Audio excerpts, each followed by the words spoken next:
What's up, everybody? How you doing?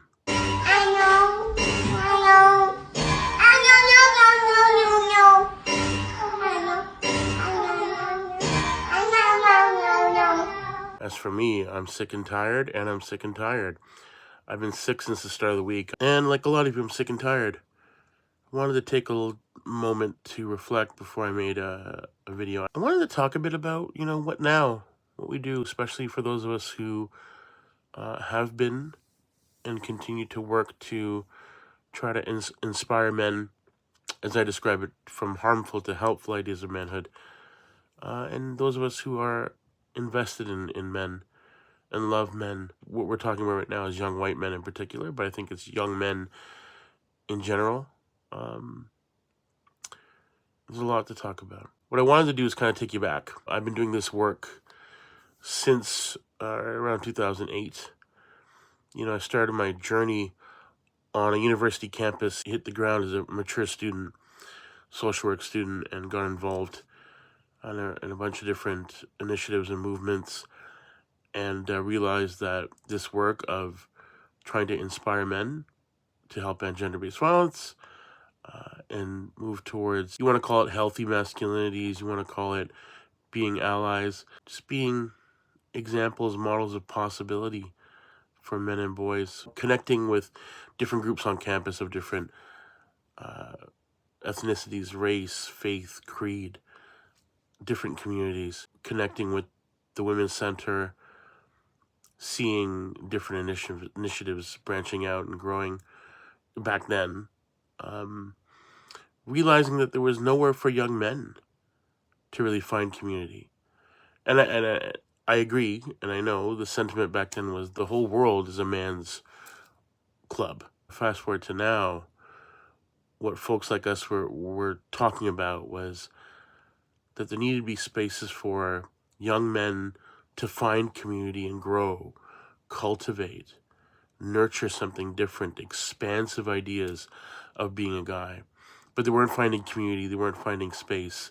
And some of them, misinterpreted that they weren't welcomed or wanted. With the social anxieties, social literacy, all those different things, they went elsewhere to try to find it. And we're beginning to find it online. Moving forward to 2012, now I'm years into the work, and I've been running into a lot of different men's rights groups, growing men's rights groups. Unfortunately, in Canada, we've exported a lot of these movements and leaders and talking heads. When I would do talks, they'd show up and come talk to me afterwards. Where I even had tea. I reached out and had tea with one of the co-founders of a men's rights movement here in Toronto, a young white dude.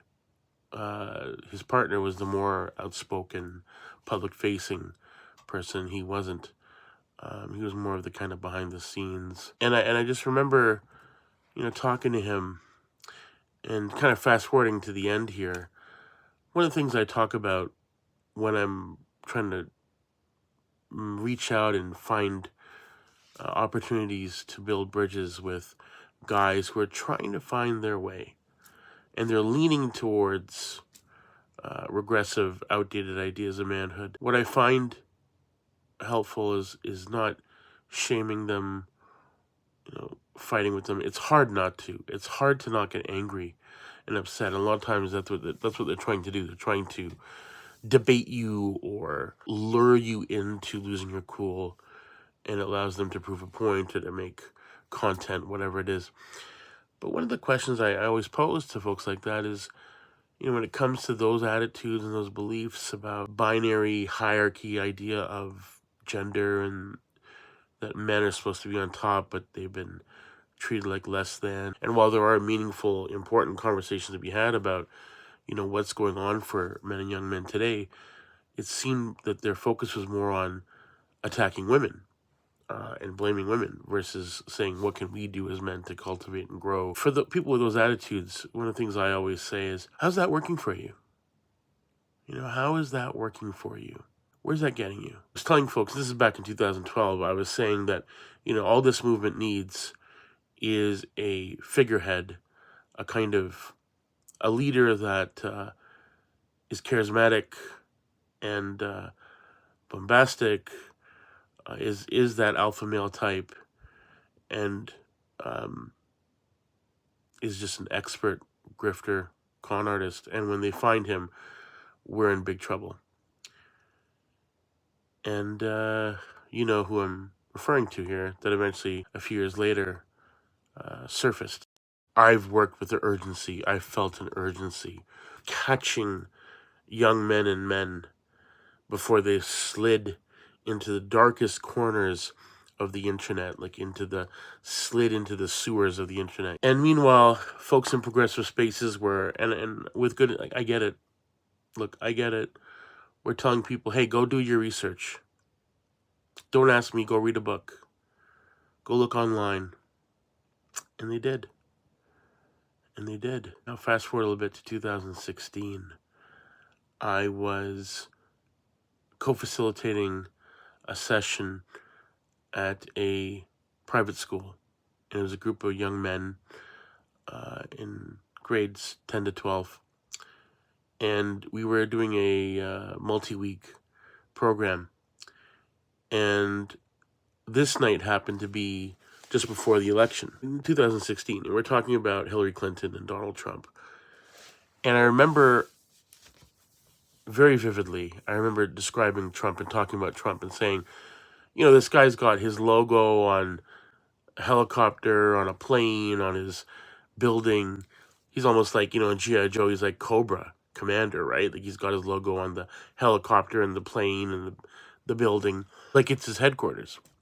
And a young dude who was part of the group just kind of nodded and looked at me and said, that's kind of cool. And I looked at him and I was like, yeah, I get it. I get it. If I were you, that age, it does seem kind of cool. And that was that moment where I kind of realized we're in big trouble. Someone, I forget right now who, but I wanted to write a piece those days, how Donald Trump can be the omega of the alpha male. How here was this, you know, decades-long poster child for all the things that men are striving to be, this hollow, fake, you know, version, this mirage, this illusion that he had created, the ultimate con artist, his whole life being a sales guy who's selling people on myths and rumors and falsehoods. There's a line that someone shared that I wanted to put in the piece, talking about that moment, and the moment that we're now deeper into. He described it as the manifestation of the inevitable. The manifestation of the inevitable. You know, I always talk about, when it comes to movements like this, people wake up and realize when it's too late. And it's never too late. I get it. In general, overall, it's never too late. We can shift and slowly make change. But as far as the immediate impact, things that are happening right now in this moment, sometimes it's too late. Fast forward to 2022, we're in the middle of the pandemic, and it is a moment where we're accelerating the divides, the social illiteracy and disconnect that people are having.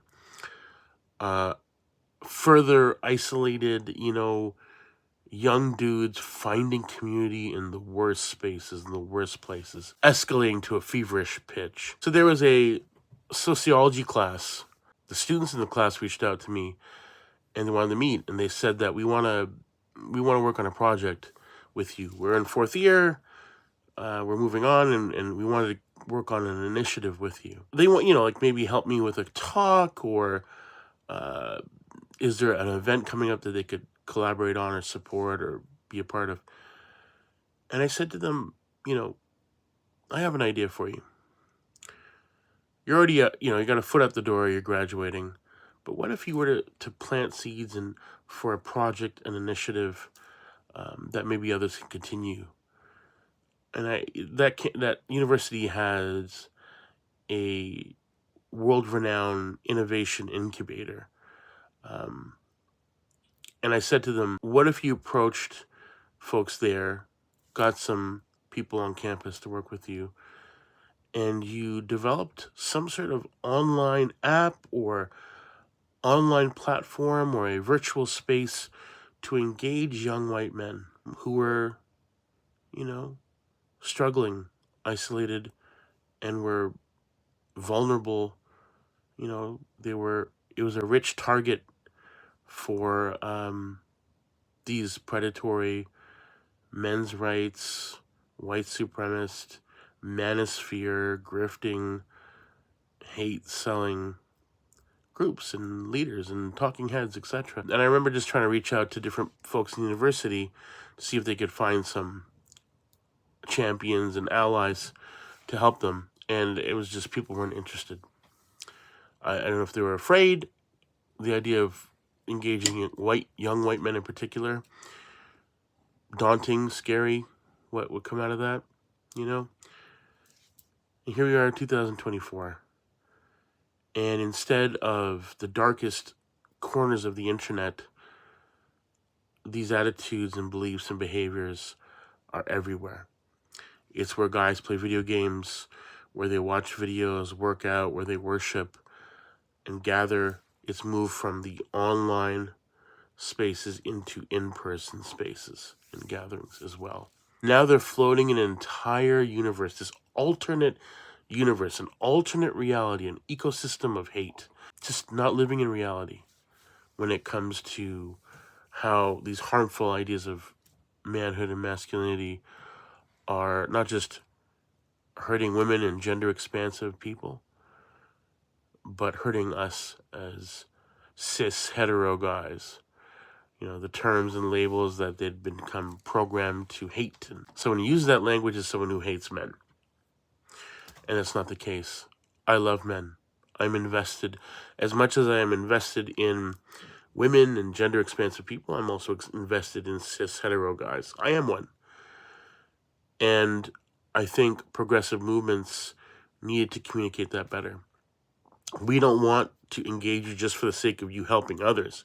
Let's start with you. Let's focus on you. We care about you. This is about you. And in turn, how we can help others as well. As we've reached this peak, we've ascended into this peak period of the alpha male grift era, whatever you want to call it. They're in this alternate universe, and there are a few tethers, few things that are holding them like strings, barely not even a foot in reality. They're almost completely in these spaces. There are a few things that tether them to reality. Something I've wrestled with for years now, years and years now, is how I wanted to kind of toss aside everything as far as my material, my content, my approaches. Kind of like, artists when they just stop playing all their old hits and they want to just, focus on the new material. I was feeling years ago that we need to have a dynamic, paradigm shifting realignment, reimagining of how we do this work, how we reach out and try to create ground to meet young men and men halfway. Creating not just counter messaging, but again, genuinely talking to them and saying, I'm invested in your life. I'm invested in your life.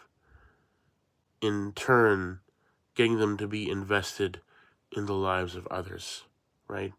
There is such a huge trust famine that has accelerated during the pandemic. I think amongst men, there's been a gigantic empathy deficit. Part of it is like, well, you want me to be concerned about everyone else. What about me? What about us? And whether that's perception, whether that's reality, the point is that's how they feel. And that's got us where we are, right? And I know, I get it. Some of you are hearing this and like, why the fuck do we need to coddle and like, it's always about men. Why is it always going to be about men? This isn't everyone's work, but this is where there's a huge void from progressive, you want to say left-leaning, whatever language you want to use, there's a huge void in doing this work. And I think many folks are finally catching up to what people like us have been saying I've been saying it since 2008. People before me have been saying a lot longer that we need to do a better job creating spaces for men and young men to build and find community, cultivate, grow, nurturing models of possibility, examples, expanded ideas of what it means to be a man, and, saying that masculinity isn't toxic, but how we accessorize it, what we do to create our idea of masculinity, is what is limiting us as men and causing harm for people of other genders. So this election, right? Yeah, like, despite everything I've talked about and everything I've shared with you and I've known and seen in my research and my work, personally, professionally, everything I've known, I doubled down on hope. In the month of October, I just all of a sudden was hopeful. I'm going to hope that they let go of hate, that they let go of the televangelists of toxic masculinity, that this would be the omega of the alpha male. And boy, was I wrong. Fuck. They didn't let go, they grabbed it. They tied a knot and doubled down on it. I knew better to my core, but I was just in denial. I was hopeful. We have so much work to do, folks, and I know we're all exhausted. We are exhausted to our bones. So what do we do? And if you know me, you know I've been thinking about this all for years, how we need to change the how we do this. I was the person for years and years telling people we are in the minority. People who are empathetic, caring, compassionate, want to change the world, change makers, progressive, genuinely believe in these issues. We are in the minority worldwide. I don't think that can be disputed now. Our work is to invite and encourage, build bridges, build, on-ramps for people to move into progressive spaces and not scare or shame them into growth, but to create on-ramps for them. This work is long, hard work building bridges for people to find their way into our movements, especially for young men and men who are adrift, lost in the manosphere-universe. How do we find a way to bring them back? How do we build bridges to reconnect with them? The reality is that they're going to find out soon enough. Like I said, how is this working for you? Because they're going to realize they're just more lonely. They're going to realize that these heroes, these people they've been celebrating and seeing as their champions, they're going to realize that these people hate them, that they've been using them. They thought they're being taught how to hunt, but they're going to realize that they all along were the prey. Bridges aren't built overnight. I'm not talking about lost causes. I don't believe anyone's a lost cause, but that might not be your struggle, your fight. That may be the work of someone like me to try to plant a seed and hopefully something takes root and blooms in their mind, in their heart moving forward. But these bridges aren't built overnight. We need different tools, new tools. It's funny because, I talk to guys about how our emotional capacity to handle problems in life, emotional literacy, emotional intelligence, from boyhood, we're developing the skills. So think of it like you have an emotional tool belt and you develop the emotional skills to put in that tool belt. For a lot of us as young men, the only tool that we have or that we're encouraged to have is a hammer. It's the only tool you have emotionally to handle problems at school and eventually at work, in friendships and family relationships, and eventually romantic sexual relationships, and the world in general. I think in a lot of social change movements, our tool belt, the tools we use towards change, for a lot of us, the only tool we have is a hammer. And I'm not saying that you have to do it my way or that there's one way. The point here is that we need to expand our tool belt. There are moments for advocacy. There are moments for education. Sometimes you need a hammer. Sometimes you need a screwdriver. Sometimes you need measuring tape. Sometimes you need a different tool. Something to take things down, but also to build foundation, to grow something, to build something, to anchor into a solid foundation. We need the tools to do that. So again, rather than trying to blame and shame guys and just with good intention, but we end up doing is pushing them further into the manosphere, further into being adrift in that space. You know, what we can do is, again, invite them into thinking, what could be different? What could be better? How could this be different? How is that working for you? This could look different. Helping them realize that, you know, having women and gender expansive people's backs does not come at the expense of us having your back, having our backs as guys, right? Women have had our backs all along. It's time we had their back. And thankfully, despite all of this, they still do. They still do. They still love and care about us. They just don't know how to help. And to be honest, I think a lot of us are struggling with that still. Even people like me, folks who've been doing this work longer than me, decades, we're still trying to figure it out. There's more work to do. New tools, new approaches. They say hard times make hard men and all this kind of Nazi propaganda bullshit. But what it is that hard times means the hard inner work that we can do to cultivate a whole holistic idea of being a young man, being a man today. Building bridges of understanding and connection to help us further our curiosity, our connection, our compassion, and then our desire to take action. So let this become the hard truth that we face, but the future that we won't accept. I'm going to stitch in here to end this off some words from Trevor Noah, who has a great podcast called What Now? Talking about what now. I've been thinking about a lot of people this week, and thinking in particular about Black women and women of color, and how heartbreaking this all is. And Trevor says it very well here. I always tell people, if you truly want to learn about America, talk to Black women. Yeah, because unlike everybody else, Black women cannot afford to around and find out. Black people understand how hard it is when things go bad, especially in America, but any place where Black people exist, whether it's Brazil, whether it's South Africa, wherever it is, when things go bad, Black people know that it gets worse for them.